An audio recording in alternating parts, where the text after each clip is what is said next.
Assalamualaikum warahmatullahi wabarakatuh. Halo semuanya, kami mahasiswa UIN Sunan Gunung Jati Bandung, Program Studi Pendidikan Fisika semester 2 kelas A akan menjelaskan subtopik dari mata kuliah Filsafat Pendidikan mengenai peningkatan kesempatan dan mutu pendidikan yang adil bagi semua warga negara. Sebelumnya, kami mengucapkan terima kasih kepada Ibu Endah Kurnia Yuningsih, MPFIS, dan Ibu Diah Mulhayatiyah, SSI MPD, selaku dosen pengampu mata kuliah Filsafat Pendidikan. Kenalin nih, kami dari kelompok 11 yang beranggotakan Anissa Rohmatul Hasanah sebagai moderator dan pemateri 2, lalu ada Firza Nur Hilmi sebagai pemateri 1, dan Ali Syabana sebagai pemateri 3. Terdapat 5 pembahasan yang akan kami jelaskan, yaitu 1. Pendidikan dalam Konstitusi Indonesia. 2. Penyebab rendahnya mutu pendidikan di Indonesia. Ketiga, peningkatan mutu pendidikan di Indonesia. Keempat, pendidikan sebagai hak dasar manusia. Dan terakhir, yaitu upaya pemerataan akses pendidikan bagi rakyat. Pembahasan yang pertama, pendidikan dalam Konstitusi Indonesia. Pengertian pendidikan berdasarkan Undang-Undang Pasal 1 Ayat 1 Undang-Undang Nomor 20 Tahun 2003 tentang Sistem Pendidikan Nasional menyatakan, pendidikan adalah usaha sadar dan terencana untuk mewujudkan suasana belajar dan proses pembelajaran agar peserta didik secara aktif mengembangkan potensi dirinya untuk memiliki kekuatan spiritual keagamaan, pengendalian diri, kepribadian, kecerdasan, akhlak mulia, serta keterampilan yang diperlukan dirinya, masyarakat, bangsa, dan negara.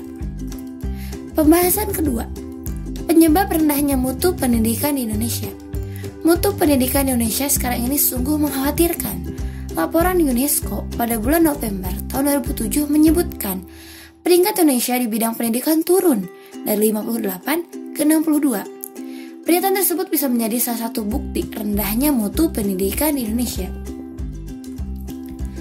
Penyebab rendahnya kualitas pendidikan Indonesia secara umum ada 3, yaitu yang pertama, efektivitas pendidikan di Indonesia. Efektivitas pendidikan Indonesia cukup rendah. Penyebabnya adalah tidak adanya tujuan pendidikan yang jelas sebelum kegiatan pembelajaran dilaksanakan. Yang kedua, efisiensi pengajaran di Indonesia. Beberapa masalah efisiensi pengajaran di Indonesia adalah mahalnya biaya pendidikan, waktu yang digunakan dalam proses pendidikan, mutu pengajar, dan lainnya. Dan yang ketiga, standarisasi pendidikan di Indonesia. Permasalahan peserta didik yang tidak peduli bagaimana cara agar memperoleh hasil atau lebih spesifiknya nilai yang diperoleh. Yang terpenting adalah memenuhi nilai di atas standar yang telah ditentukan saja. Lalu, penyebab rendahnya kualitas pendidikan di Indonesia secara khusus yaitu yang pertama, mahalnya biaya pendidikan dan rendahnya kualitas sarana fisik. Yang kedua, rendahnya kualitas guru dan kesejahteraan guru. Yang ketiga, rendahnya prestasi siswa dan kurang motivasi dalam belajar. Yang keempat, kurang relevannya kurikulum. Yang kelima, kurang pedulinya pihak orang tua siswa terhadap pendidikan anaknya. Dan yang keenam, kurang pemerataan kesempatan pendidikan. Pembahasan selanjutnya mengenai peningkatan mutu pendidikan. Mutu dalam pendidikan adalah evaluasi proses pendidikan yang meningkatkan kebutuhan untuk mencapai dan mengembangkan bakat para peserta didik. Mutu pendidikan dapat ditingkatkan apabila memiliki komponen sebagai berikut. Pertama, dukungan pemerintah.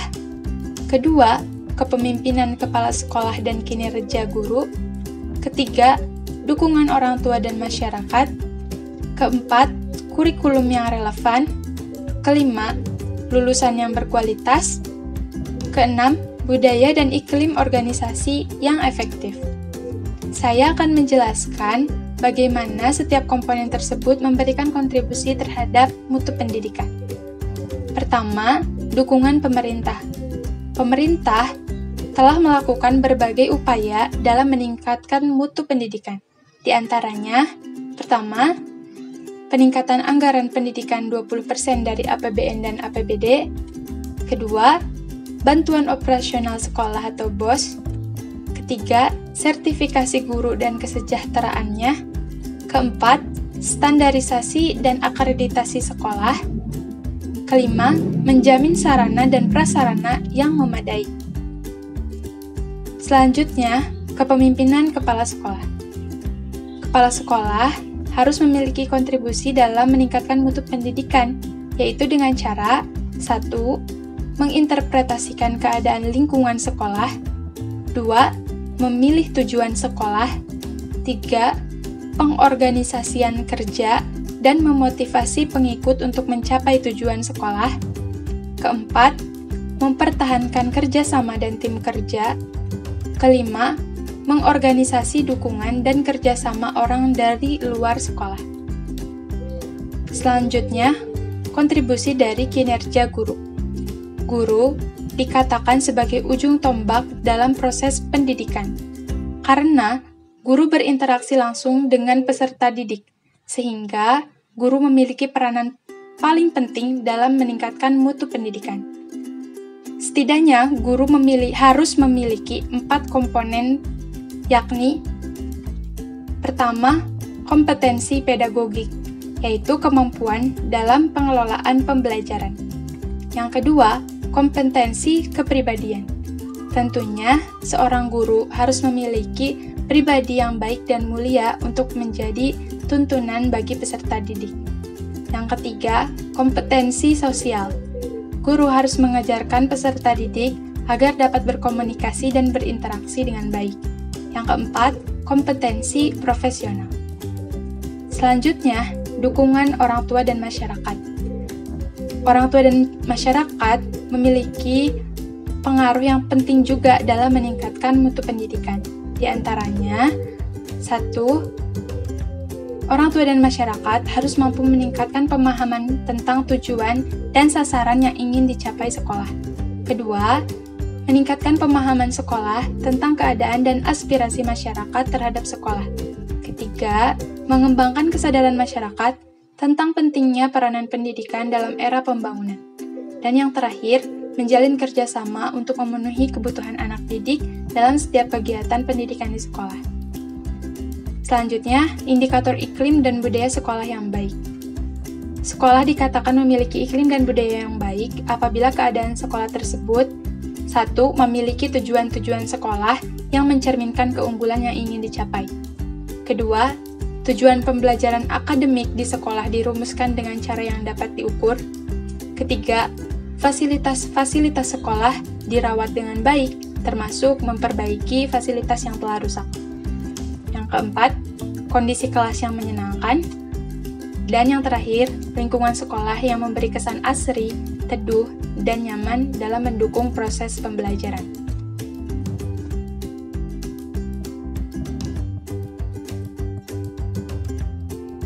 Pendidikan sebagai hak dasar.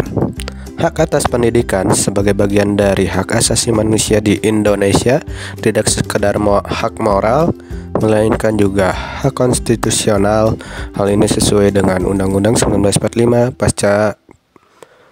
pasca perubahan, khususnya pasal 28C ayat 1 yang menyatakan setiap orang berhak mengembangkan diri melalui pemenuhan kebutuhan dasarnya, berhak memperoleh pendidikan dan memperoleh manfaat dari ilmu, pengetahuan, dan teknologi, seni, dan budaya, demi meningkatkan kualitas hidupnya dan demi kesejahteraan umat manusia.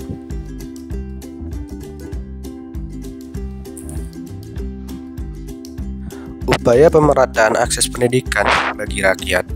Pelaksanaan perluasan dan pemerataan pendidikan merupakan suatu kebijakan publik yang dilaksanakan oleh pemerintah pusat dan daerah secara komprehensif guna mewujudkan cita-cita dari Undang-Undang 1945, yaitu ini mencerdaskan kehidupan bangsa. Pemerataan dan perluasan pendidikan atau biasa disebut perluasan kesempatan belajar merupakan salah satu sasaran dalam pelaksanaan pembangunan nasional. Hal ini dimaksudkan agar setiap orang mempunyai kesempatan yang sama untuk memperoleh pendidikan. Kesempatan memperoleh pendidikan tersebut tidak boleh dibedakan menurut jenis kelamin, status sosial, agama, maupun letak geografis. Secara nasional, pemerataan telah melakukan beberapa upaya dalam rangka menciptakan pemerataan pendidikan di Indonesia. Di antaranya, nomor 1, mengalokasikan anggaran pendidikan sebesar 20% dari APBN. Nomor 2, membebaskan biaya bagi sekolah dasar. Nomor 3, membuat program dana bantuan operasi sekolah atau dana BOS. Dan keempat, memberi bantuan bagi siswa-siswi yang kurang mampu.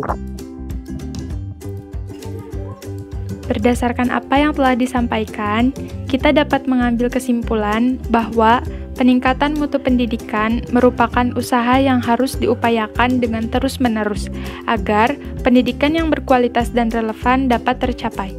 Hampir semua negara di dunia menyadari bahwa pendidikan diyakini memiliki kemampuan untuk menyiapkan sumber daya manusia.